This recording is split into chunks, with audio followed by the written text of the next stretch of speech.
So the first thing that I want to do is I'm going to pass everything that we're going to go out today and drop off of the roof. And you're going to feel them in your hands. These kids are 10 years old, and I'm trying to teach them something like gravity. Well, gravity isn't easy to learn about, but I'm teaching them about gravity and not just read about it, but understand it and duplicate it. Can you duplicate what gravity is? That's a powerful idea. And let's very quickly just pass it around to a few of you. Get a feel for how heavy. So I brought objects to school. I had a shot put ball, I had a drilled out shot put ball, a sponge ball, an apple, a croquet ball, and I passed them around and let the kids feel them. Well, the shot put ball was very heavy and very dense, and it, you know, they could barely hold it in one hand. Joanne, whoa! And on this piece of paper, I want you to tell me which one you think, from the choices, from 1 being the fastest, 5 being the slowest, if in fact you think that one of these is going to fall faster or slower than any of the other. They guessed about what objects would fall faster simply because of the weight. This is definitely going to fall. Well, the kids, of course, all picked the shot put ball because of its weight. Let's try. And we wanted the kids to look at it and see what they saw and discovered about it. So we went outside, we had it arranged with our custodian, and he climbed up on the roof, and we dropped the balls so the kids could see which would fall to the earth faster or not, whatever the case may be. So if you're my timers, you have to, the moment he drops the ball, you have to hit start. When it hits the ground, you have to hit stop. Then you're going to take that time and tell your recorder what the time was, and your recorder's going to write it down for you. All right, now timers, you've got to be really quick on the finger.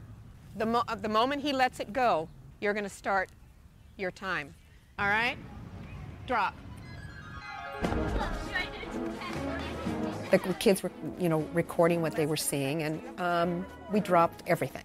And some of the, you know, the apples burst, and the kids got a real big kick out of there. They were laughing and cracking up. Drop.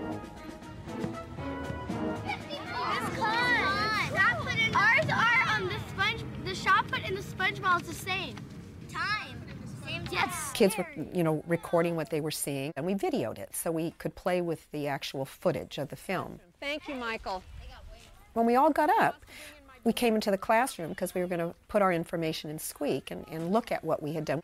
And I looked out, and one of my little children was still out there, and he was sitting there, this little pad of paper, and he was just writing notes. He didn't want to forget anything that he had seen, so he could gather all this information. When he comes back into the classroom, it was important to him to have it all so he could put it into the computer. Once inside, BJ replays the video. And I'm going to run it, and we're going to see if what we thought we saw with our eyes really happened. I can run it. This leads to a powerful observation about gravity. Gravity pulls everything not harder, but like the same strength. Next, BJ puts the film clips into Squeak and breaks down the motion into small segments. We've broken it up into 6 little frames. Each one of these represents a portion of a second. You're going to see if you can measure for me the distance between the balls and what's actually happening.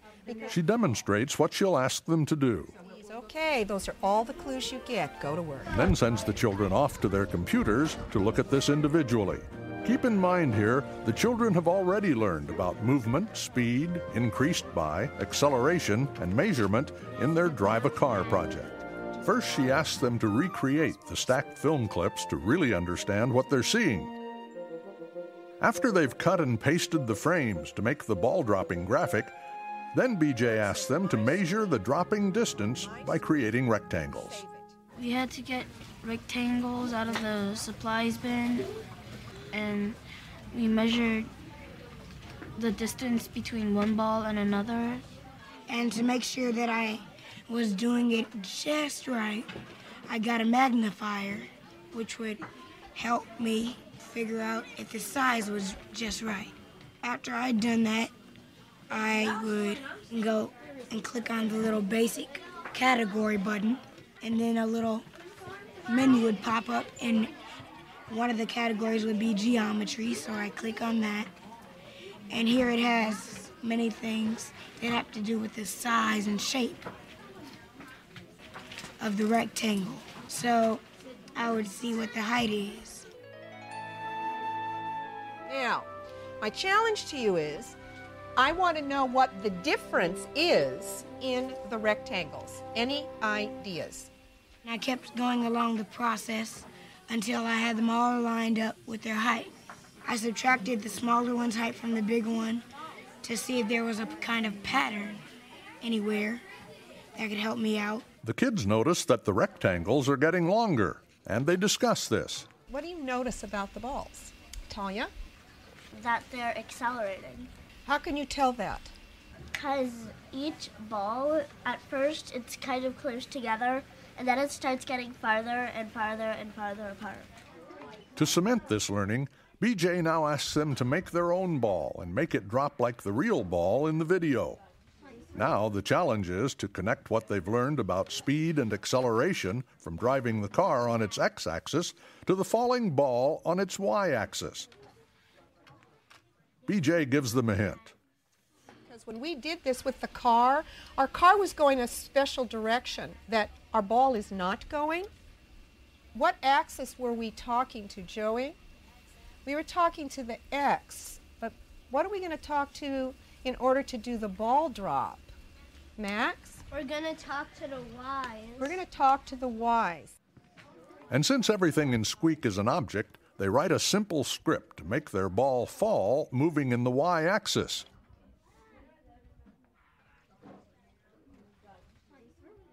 Then they add in the idea of acceleration. We got out the ball's Y and the ball's speed increasing by.